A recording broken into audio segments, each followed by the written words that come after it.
Sveiki visi gimę po mergelės ženklu. Pasižiūrėkime laikotarpį nuo balandžio 29 iki gegužės 5, kas jūsų laukia. Savaitės perspektyvos,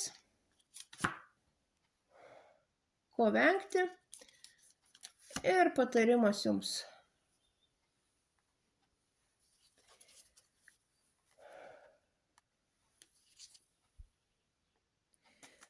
Šią savaitę mergelių laukia geros naujienos,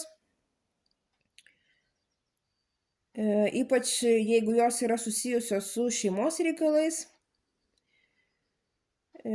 Galite būti pakviesti į kažkokius tai susitikimus, į pasimatymus. Jums tiesiog šią savaitę gali atsidaryti visai naujos galimybės ir šansai. Pasinaudokite tuo. Ko vengti? Venkite per didelio emocionalumo, per didelio tokio užsidegimo. Nepasiduokit tokiom per didelėm staigiom emocijom.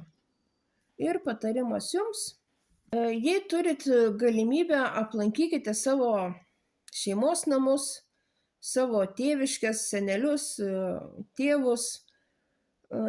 Tiesiog skirkite laiko savo prisiminimam kažkokiem maloniem, ar tiesiog skirkit laiko ir nuvažiuokite į tas vietas, kur jums kažkada tai buvo malonu, kur jūs galit pailsėti, tiesiog pasimėgauti tokia ramia, švelnia ir mylinčia atmosfera.